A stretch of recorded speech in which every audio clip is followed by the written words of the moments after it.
It's hard to imagine a time when Dracula wasn't a part of the pop culture consensus. Such is the impact that the quintessential creature of the night has made.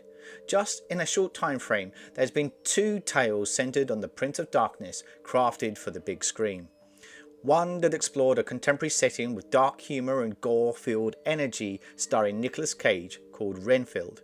The other is a dark adventure focusing on a solitary chapter from the source material in Bram Stoker's novel for its inspiration and is called Dracula, Voyage of the Demeter. So it's timely that as I start on my literary exploration of Dennis Wheatley's Library of the Occult, that the first book placed under scrutiny should be Bram Stoker's Dracula. For those unaware of who Dennis Wheatley was, a little backstory. Wheatley became prolific through the 1930s to the 1960s for his novels in the thriller and occult genre, including the fabulous Duke de Richelieu series. Christopher Lee once played the paranormal expert in Hammer Films' film adaptation of The Devil Rides Out. He even inspired Fleming to create James Bond. Between 1974 and 1977, Wheatley wrote the introductions to 45 books with an occult theme for a series titled Dennis Wheatley's Library of the Occult, for which forms the basis of my literary exploration. I'm going to look at some of the novels he considered the finest in the realms of the occult, starting with Bram Stoker's Dracula. To start with such a big hitter in the realms of Gothic literature is something of a daunting task to view with a modern lens, because it comes with so much imagery to shape my perceptions. I've always been fascinated with this character and its many facial changes across the years. So I've read this book before, albeit some time ago, and my memory of it were of lots of built up language that fuels the terror and anticipation around what may happen next. I had the same reaction when I started reading the book this time around to Jonathan Harker's journal describing the journey across unknown terrain to reach Transylvania. The way Stoker plays with the villagers' superstitions are so embedded now in folklore surrounding vampires that it leaves a warm sensation in one of the earliest fictional accounts of this mythological creature. The flamboyance of Stoker's narrative helps to swell the urgency in which Harker's fate hangs in the balance, marking a solid chapter and intriguing the reader further. Some great imagery is at play too. Oh, and it left me yearning for a paprika hendy, but I do have a soft spot for the red spice, so that might be why. Anyway, as Harker hangs up his narrator hat, albeit temporarily, I'm left pondering upon his impact on the novel so far. Does he make a good protagonist?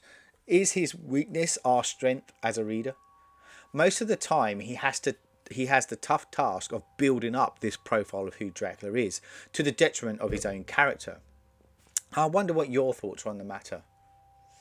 Anyway, as we're introduced to the new characters further on in the story, including Mina, the narrative is told at a decent pace and broken into 3 sections.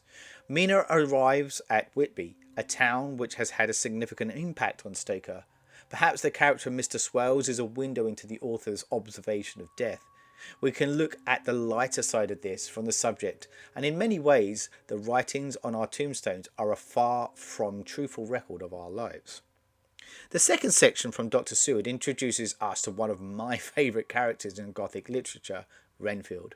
He is so consumed in his faith, which at the stage looks like he has this all the hallmarks of a man lost.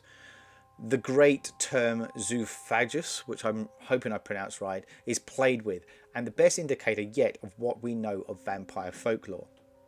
Lastly, Mina's anxiety heightens over Jonathan and her friend Lucy, who is starting to show some curious signs of character.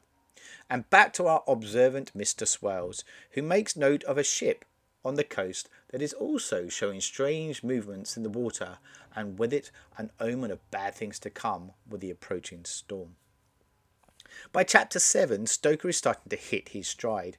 Mina becomes a central and integral character to the novel, with the freedom of flamboyant language introduced in Stoker's observations of the wild terrain that surrounds the Whitby coastline. The introduction of the now prominent shape-shifting ability of the Prince of Darkness starts to lay its ground too. Stoker manages to finally craft the characters together through the strange Renfield activities and Lucy's curious behaviour. The description of a man-like beast with red eyes creates a fearful image. The diary entries help inject the story with some short yet powerful moments that make the narrative deeply engaging. And then comes the introduction of Professor Van Helsing, which occurs in chapter 9. In reading, I'm reminded how on point Anthony Hopkins' interpretation of Van Helsing's eccentricity is well captured in his performance. The urgency for Lucy's well-being is so paramount that you are willing for her recovery, and yet, as I'm familiar with the story and know what's to come, I find that I'm still hooked nonetheless. A testament to how Stoker's pace and energy is present throughout the novel. Van Helsing's mind travels at 1,000,000 miles an hour too. He reminds me of Cumberbatch's interpretation of Sherlock in his mannerisms, although Van Helsing does show a bit more empathy. Lucy's ailment appeared to go on eternally, something I remember from reading from this novel previously.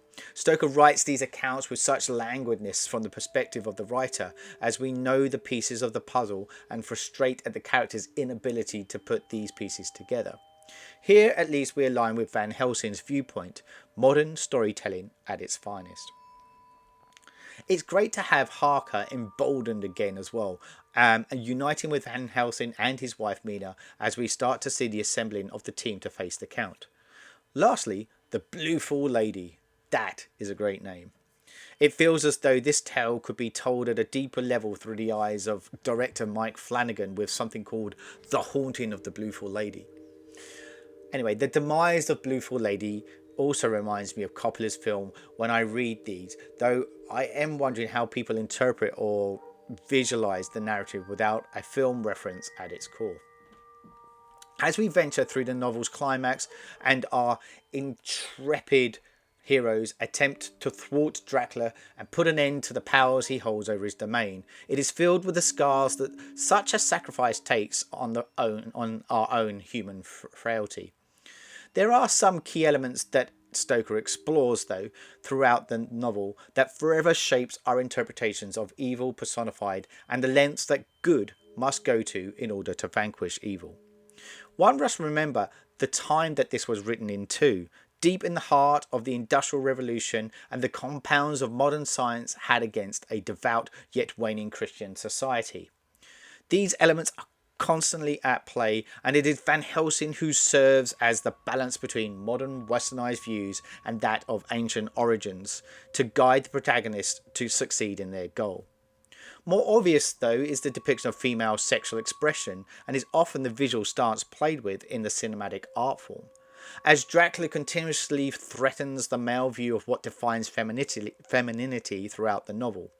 When Dracula arrives in England, this threat becomes all too real, removed from the strange land of Transylvania and casting him on home turf, makes the level of danger and our connection to our home life a disheartening one, which aligns us with the protagonist's plight.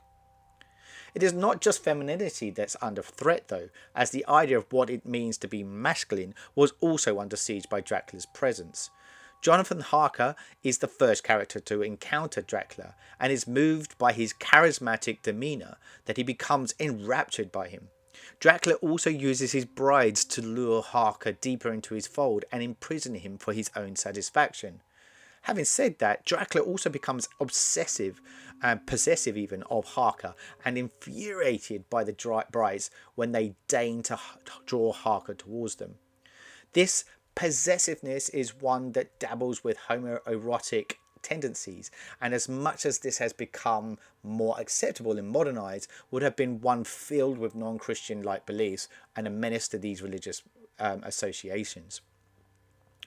Religion is heavily played throughout the novel and poses as the bastion of hope, none more so than the image of the cross to protect them from their ailments.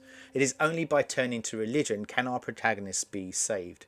If they can starve themselves from the onset of madness, sexual deviancy and the lure that the money can reward any abstinence of morality, then salvation will be at hand. And yet the most virtuous of us will constantly be thrust into danger despite our best endeavours. So placing these common vices at its centre, allows the story of Dracula to reignite audiences time and time again. It is what captivates us and me still when reading the novel today. There is always something new to find, and by using a journal diary approach to the protagonists to record and capture their thoughts and emotions, propels the action forward at a decent pace. So, despite the overhand delivery of religious imagery, there is enough there to entice you into the narrative and enthrall you to the climax.